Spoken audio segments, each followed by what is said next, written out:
Greetings, everyone. I'm Mar. Once again, this is my opinion. As you can tell from the title up there, it's time for another review, and this is another horror review. This, of course, is the film from last year, written and directed by Guillermo del Toro, based on the 1818 novel by Mary Shelley. This, of course, is Frankenstein. In the cast, we got Oscar Isaac as the titular doctor. We got Jacob Elordi as the creature, Mia Goth playing double duty as Elizabeth and Victor's mother. And we got Christoph Waltz in there as the character who is essentially Victor's mentor in a way, and also his purse. Now, this film, from what I understand, made a decent amount of money. I just don't got an accurate figure here on Wikipedia. It was made on a budget of $120 million. And even setting aside that a handful of the actors in this film are gonna cost a pretty penny, mainly Oscar and Christoph, a good amount of that money you see up on the screen, because even when he gets actors like that, Del Toro is very good at putting his budget on the screen, and that's just me going off of how his films look. Because when you hear it has a certain amount of money and you look at it, you're like, I can see it. It's not like one of those films where you hear like 120 million, you look at the film and you're like, I don't see where that money went. With this film, you can see it when it went to the makeup, it went to the costumes, it went to the set designs, it went to the special effects that are used. You definitely could see a lot of it. And at the time, the Oscars for this coming year have been announced, and I will say, a lot of the nominations it got, it definitely deserved. And I'm going to go through the nominations real quick that it got. It got nominated for Best Picture. Jacob got nominated for Best Supporting Actor. It got Best Adapted Screenplay, Best Cinematography, Best Production Design, Best Costume Design, Best Makeup and Hairstyling, Best Original Score, and Best Sound. Like I said, those are the nominations. And I can say a lot of those ones are well-deserved. I'm a little surprised that we didn't get a Best Director nomination out of this, but it could be one of those things that the Academy just didn't feel like doing it. But it's one of those things also, like, it's not the first time he's been nominated. He's won before, so it's like, is that the reason why they didn't want to do it? Because they didn't want to hand an easy win or something? Or maybe it was a close thing. I don't know. I'm just speculating when it comes to that. However, considering that Del Toro is one of the producers and he also wrote the screenplay, he still has a chance of walking away with another Oscar, and it'd be for a different category if he gets the adapted screenplay one. So there is that. And of course, if any one person is going to get nominated from the cast, it's got to be Jacob, because he is excellent as the monster or creature, excuse me, in this one. Now, plot-wise, it kind of straddles the line adaptation-wise. It's faithful-ish to certain parts of the novel, but it deviates enough to where it is a little refreshing. It's not like the '04 Hallmark one, where it's like note for note from the book, from what I've heard. I haven't seen it. Or like Kenneth Branagh's one, to where it is an adaptation, but it does make its own little deviations, but it's still there. It's probably closer to that one of it, but it adapts certain parts of it, but then goes off on its own little way. Now, the book ends where Victor is on the ship in the Arctic, making friends with an explorer captain. That is the same. The only difference is, whereas in the book he's a young man, here he's an older man in service of what looks to be the Russian military. Or hold on, according to Wikipedia, it's Danish. I got the vibe in the film that it was Russian, but then again, I don't speak any Northern European, Asian languages, so I'm just going off what it is. But that would make a little more sense for where they're at. But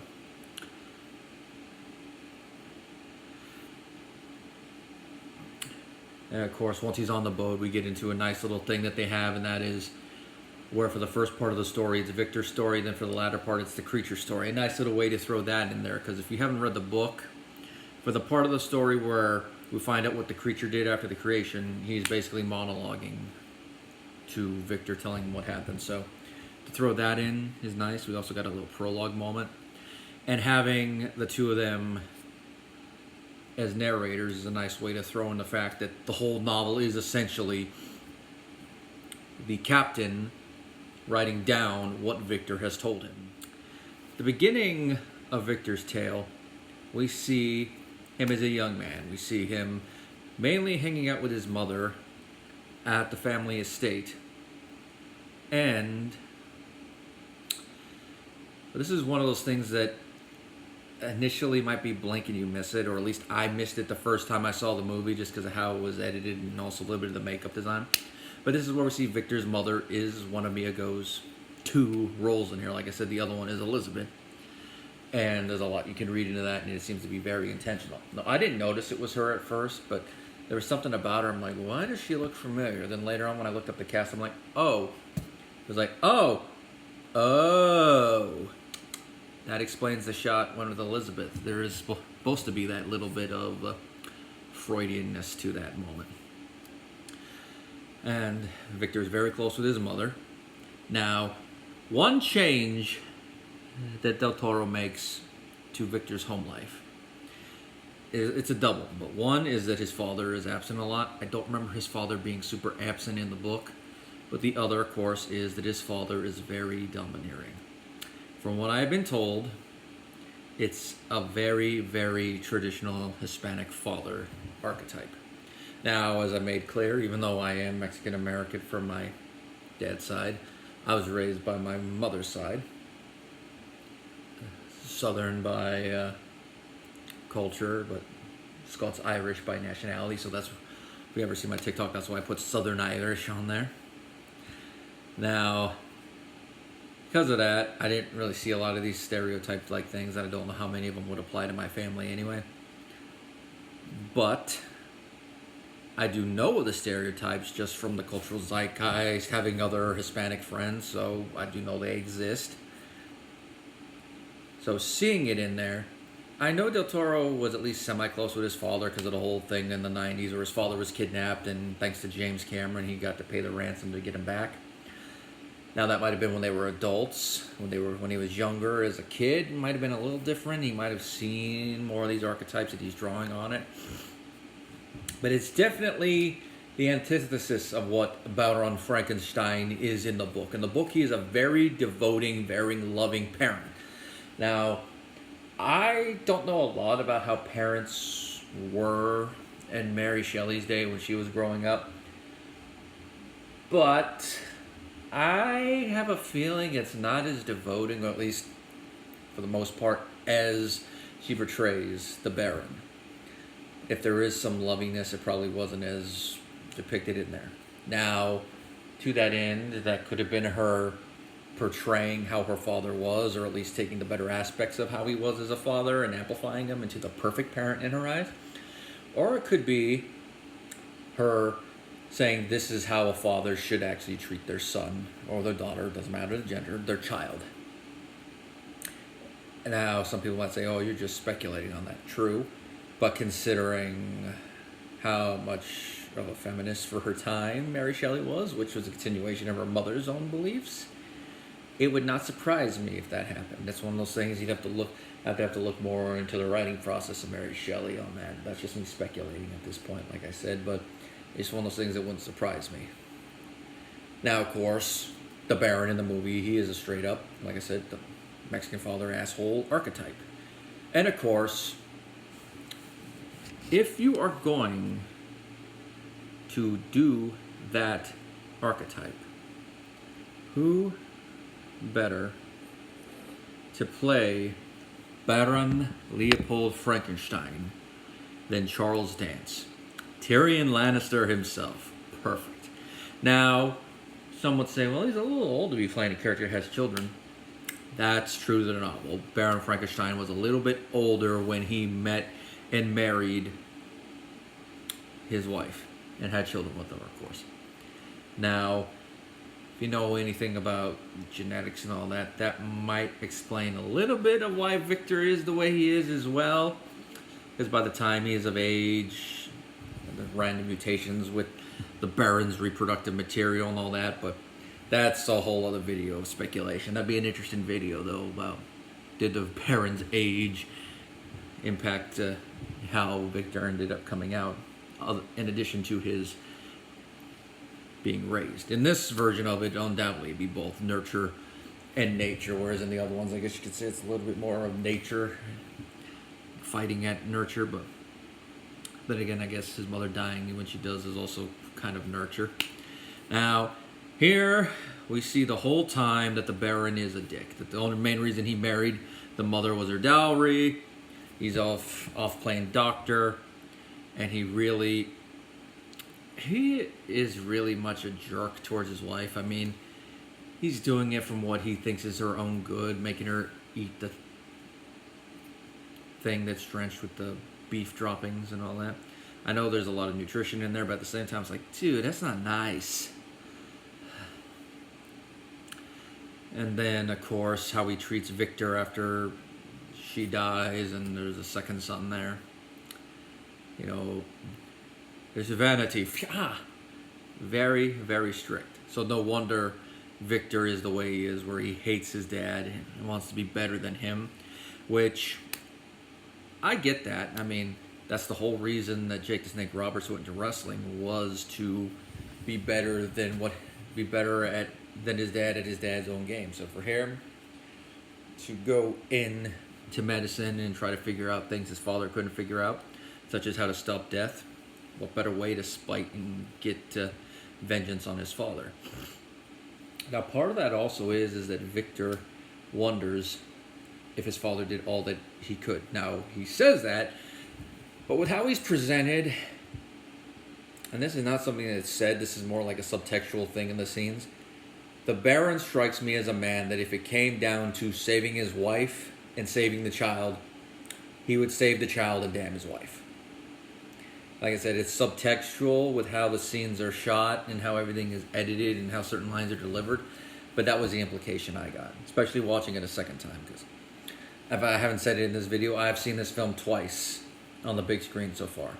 Once was when it came out, and me and my friend went and saw it. And another time was recently where me and my girlfriend went and saw it at the Egyptian Theater in LA. And if you're ever in LA and you have the chance to see a movie at the Egyptian, I would say go. Even if it's one on Netflix, like, I don't know, but it is fun to see. It is an experience in that theater because of how it's set up. And of course, funny enough, when we went down there, it was the night that they did the red carpet for Wuthering Heights, another movie with Jacob in there. So I was like, cool. That would have been nice if we actually got there earlier enough to actually see him walking. But alas, Jacob and everybody were already long gone by the time we got there. Now, the Baron eventually dies, making Victor the new Baron. By that point, both him and his brother don't have as much money.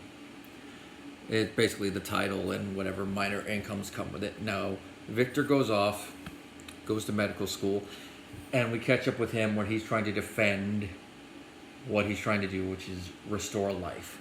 And of course, as you expect from a lot of the big money people, the people with the wigs, they're basically like, oh, this is an abomination. We cannot stand all this.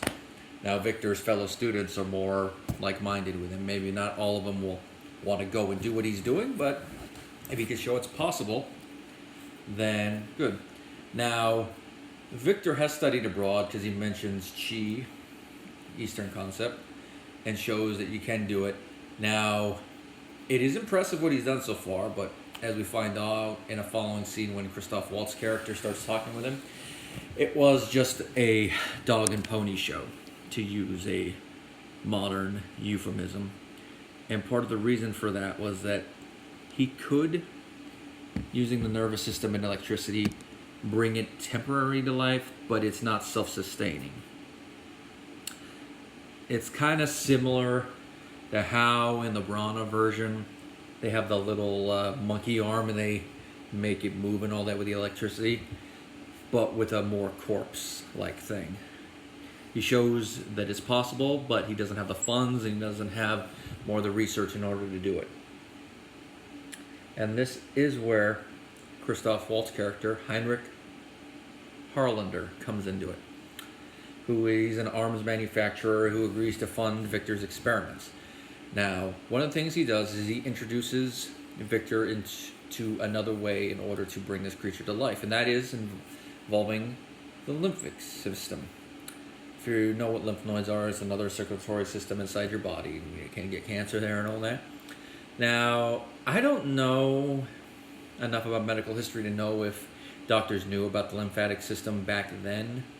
But it wouldn't surprise me if some did, so something like this could happen even though. But how they kind of present it, the film takes place a little bit further along in the time than compared to what it would have been in the original novel. So it would make sense, and maybe one of those things is could put anyway. But to bring it up in here is a nice little twist on everything, because usually it's just minor stuff with the body, and then they don't really bring up a lot of real world science other than nerves and healing and all that. So here bringing up the lymphatic system, interesting. And of course, Victor's experiments go to that end. He starts using the knowledge of the lymphatic system, other stuff he's done, to see if it's possible, first of all. And he finds out it is, and what he sees scares the crap out of him, but he keeps going. Now, where he gets bodies from in this one is from a battlefield, which makes sense. I mean, Harlander is an arms merchant, so of course he's going to know about battles. And he gives Victor the pick of them. And then he gets all long-limbed bodies, because, as he says in the novels, the minuteness of the parts was a great hindrance to my speed, so I therefore decided to make the creature of a gigantic stature. It simplifies everything. No word on if in this version of events if the creature has a ginormous Swanstucker. I would say it goes without saying, but you never know. Now, while Victor is doing his experiments, he is reintroduced to his little brother. There's a loving reunion between them. And he's introduced to his brother's fiancée, and of course that is Elizabeth. And right from the get-go, Victor is attracted to her. There's like a weird little connection between them. Now, to Elizabeth, it is platonic, because she knows this is going to be her new brother-in-law. She at least likes to make an effort, and there seems to be like a weird little thing about them where they're friends. But Victor, he notices the attraction. Now, of course, since Elizabeth's played by Mia, who's played the mother, there is that little bit of Freudianness I already mentioned. And he does admit he loves her, but she rebukes him. Now, Victor creates the body, and he's about to bring it to life when Harlander reveals the main reason why he decided to fund Victor's experiments, and that was he wanted a new body because he has syphilis, and it is about to hit the point where it's going to kill him. Now, Victor had agreed to that condition earlier when he didn't know what it was. Now when he finds out what it is, and Harlander is putting it on him and right this, he's like, no, which leads to a moment where they fight because Victor is trying to attach the things that will direct the electricity into the body, which are made of silver. Harlander gets one. He's basically like, hey, no, don't you renege on our deal. Leads to them fighting. The thing falls. It breaks a little bit. And then Victor, the way the scene is edited, it makes it look more like he could have legitimately lost the grip. But it would not surprise me if Victor intentionally let Harlander fall. Now, Victor eventually does bring the creature to life. And there's a nice little moment in here that it wouldn't surprise me if this was Del Toro's little reference to Young Frankenstein, because as the years go by and there's more and more Frankenstein movies made, each of them seems to draw ideas from each other and, of course, reference one another. So this would not surprise me if this was his little minor reference to Young Frankenstein. If you wonder what I mean, it's Young Frankenstein in there. It subverted the expectations you would expect with the creation scene, by making it a slow awaken to where you think it didn't work. But of course, you know, you son of a bitch bastard! Quiet, dignity, and grace, that whole moment. But instead of doing a comedic version of it, it is a dark version of it, to where he's like, oh, it failed, he goes to sleep, and then he wakes up and the creature's looking at him. Which also is a nice little spin on Victor freaking out a little bit when he wakes up and the creature's looking at him. Because in most versions that include that one, he sees that his creature came to life, and he's like, ugh, I'm not liking this, it's a failure and all that. And then it wakes up looking at him. So him thinking that the experiment itself was a failure, maybe because of the fact that Herr Hollander broke one of the electrodes, him going to sleep and be like, oh no, and then waking up and then seeing the creature looking at him would make a little sense in a different way. Now, unlike most versions where Victor runs out and he's all sick and all that, he's still shown to be a little sick later. But here, he actually tries to teach the creature. And this is where that thing I mentioned earlier about how the Baron was kind of the stereotypical bad Mexican dad archetype comes a little bit more, because we see that even though Victor says he wants to take everything his father did and be better, in certain regards he is, because he actually figured out how to restore life to a dead body. In other regards, he is simply following in his footsteps in a negative manner. And in that regard, it's essentially him being a dad, because even though only a handful of films actually come out and say it in dialogue, the creature is Victor's son. And in here, we see him being a bad parent. But remember, it's a bad parent to a 7-foot tall creature with immense strength. So imagine a toddler with immense strength that could hurt you. That is what's going on. And that's the thing that Victor doesn't get, is that even though this is essentially an adult body in the brain he got from somewhere, the consciousness that is emerging is very childlike. But he is expecting perfection from it when it is essentially just a developing mind. You don't, unless there's something wrong with you don't immediately expect perfection from a little child as it's growing. You show stuff to it. And the way Jacob performs all this in his body language, even with just minimal dialogue in this thing, because most of what he says in these first couple scenes he's in is Victor's name, or the one time he says Elizabeth.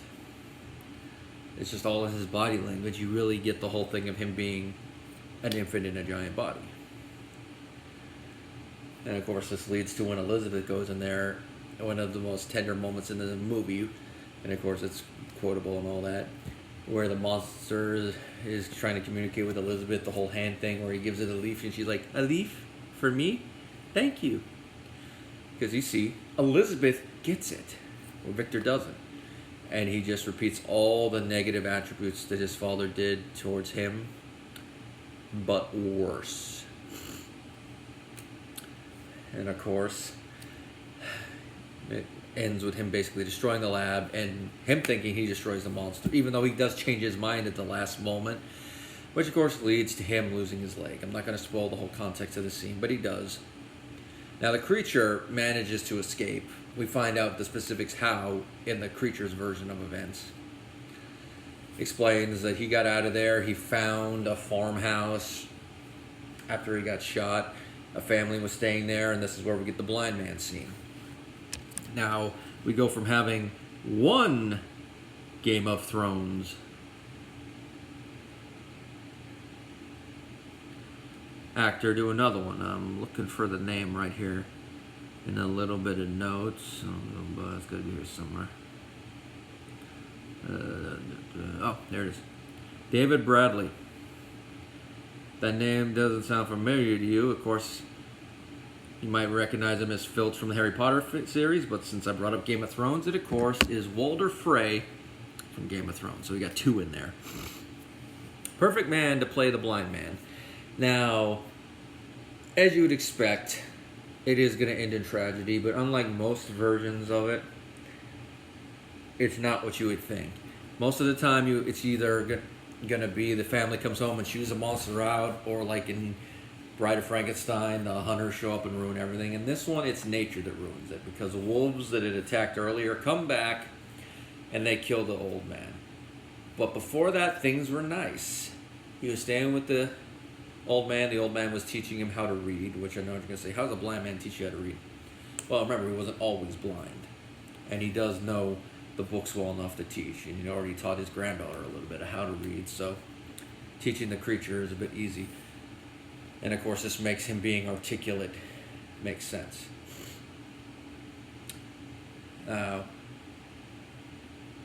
He does teach the wolves a lesson, shoos them off, and there's a nice little moment where he's talking with the blind man as the blind man dies. And this is what sets him on his course to go find Victor, because in between this, the creature had gone back to around where he remembers waking up. He finds the remains of the laboratory. He finds somehow some of Victor's notes managed to survive the fire. How? Anyone's guess, but it could be just one of the ones that got lucky. Either hit the water from the big explosion and survived, but enough survived to where the creature could piece together what he was and be like, oh. And of course, when he shows up, it happens to be the night of the wedding. And of course, he goes in there to Victor, and this is where he demands his companion. Victor says no. And of course, leads to a little, I wouldn't say little, it's a big argument because he throws Victor around. And I love the dialogue. I'm probably going to butcher the wording of it, but so when the creature grabs him and throws Victor like a rag doll, he's like, it's not that I could understand, it's that you would ever listen.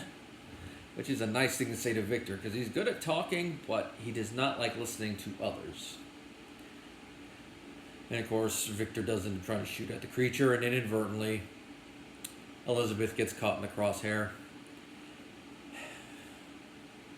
And this is what leads to him chasing the creature. And I do like how they show that dynamite was what caused the sailors to figure out that Victor was out there and be like, oh, this was going on. And one thing that the film does take and amp up a little bit is the fact that the creature is quasi-immortal. Most of the other adaptations do show, for the most part, that he probably is immortal, because especially the Universal films, how much stuff he went through and the body was still technically alive. And then a lot of the other ones do. Some of them don't, though, like the one played by Christopher Lee in the first Hammer film. That creature's technically not immortal, because it was killed once and then resurrected, but it's one thing that is there. Although the novel hints at the end of probably not that type of immortal, but here, if the creature takes a certain amount of damage, he'll regenerate. Like if it's like quick damage, it's like superficial, it'll be like that. But if it's like major damage, he'll pass out and then regenerate. So more likely he'll just ad infinitum. The scene that really makes the ending of this movie, though, is that there is a very touching, and I have to admit it is a little bit of melodrama, but I do like the scene, where the creature and Victor are talking. He begs forgiveness and the creature forgives him.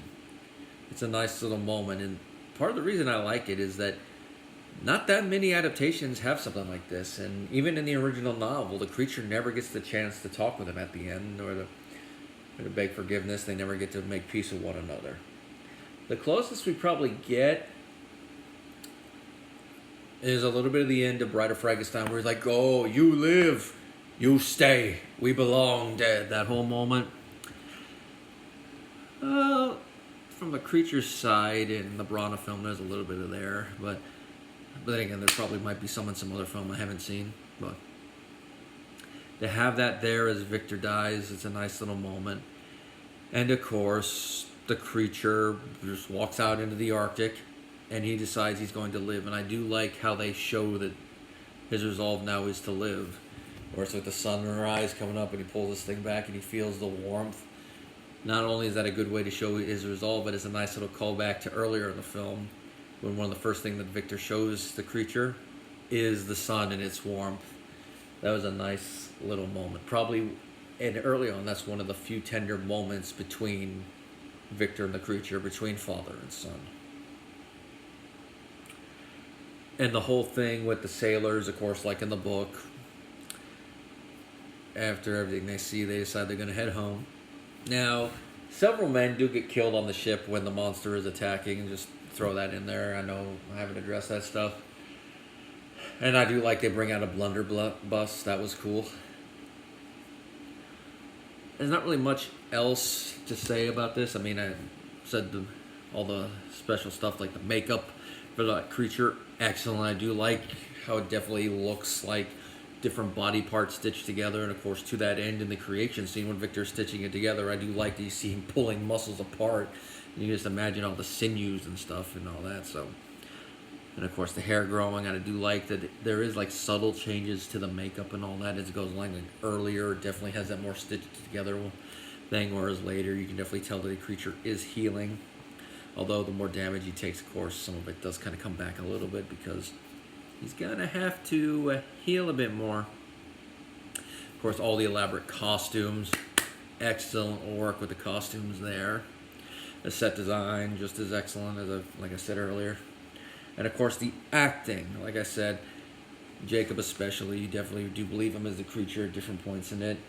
Oscar Isaac is excellent as Baron Victor Frankenstein. You definitely believe him as someone who is very, very locked in and hyper-focusing on his work. You do believe him pining a little bit for it, and like I mentioned, a little bit of Freudianness there. Down to and including that instead of drinking wine in the scenes where he's talking with Elizabeth, he's drinking milk. That's a little on the nose, but I think it works pretty well. I know I had to bring that up before all this. And of course, Felix Kammerer, if I'm pronouncing that right, his last name is spelled Kammerer. Plays William Frankenstein, the younger Frankenstein brother. He's pretty good. You definitely believe there's a bond between him and Victor, but you see there's a little bit of that estrangement there. I got missing David as the blind man. Lars Mikkelsen plays the captain, and he does a pretty good job playing the captain for the party. And like I said, Charles Dance, excellent. If you're going to cast the older Baron as an asshole, who better to have than Mr. Dance? Of course, Christoph Waltz is Herr Harlander. Perfect. He enunciates everything perfectly. And of course, who better to get in there than him? I was wondering when I saw him in the cast, like, who would he be playing? And then I saw they basically just took Victor's mentor from the book and changed it slightly. Instead of it being another person at the university, it's someone who is going to finance him and basically push him in. And of course it ends to him getting pushed. Or dropped, I should say. The direction from Del Toro in this film, excellent. You definitely see why a lot of the creative choices he made, why a lot of the camera stuff he did, and the lighting choices definitely makes all the sums come together excellent. It's one of the reasons why I look at it and go, why didn't he get nominated? All these other nominations for it, he didn't get nominated there. But who knows? Like I said, he still got a chance to walk away with the other two. And of course, since he's also the writer, how he adapted the work with the angle he's going with, I could definitely see why he went that way with it. It's familiar, yet there's something fresh in there with the approach he went with. So it's, the phrase, what's old is new again. So there it works. And of course, I know there's the talk about him doing the Phantom of the Opera. I would love to see him do one. There's been so many movie versions of it. Him going back and trying to do one that is very faithful to the original book while adding some new changes, I could say that would be very interesting. And of course, with Del Toro getting the right makeup people in here, we might finally have a version of Eric that is even closer to how he's supposed to look than Lon Chaney. Because so far, from what I understand, Lon Chaney is the closest we've gotten to how he looks in the book. But that's just from what I understand. There might be other ones. But when he finally gets around to it, we'll wait and see. And of course, it goes without saying, if you're a horror fan or a fan of Del Toro in general and you haven't seen this film, definitely watch it. If you have Netflix, you really don't have an excuse other than not wanting to make the time. If you have a chance to see it in theaters one of these days, you should. I'm glad I got to see it twice. It would be 3 if I had a Monday off, because there's a showing coming up at the time I'm recording this to where both Jacob and Del Toro would be there. But alas, no. Oh yeah, the music is one thing I forgot to mention. The main theme of the movie, which is usually played several times throughout, excellent. Gotta love a good string instrumental. And that's all there is to talk about on this. That comes with the Mars stamp of approval, and until next time, everybody.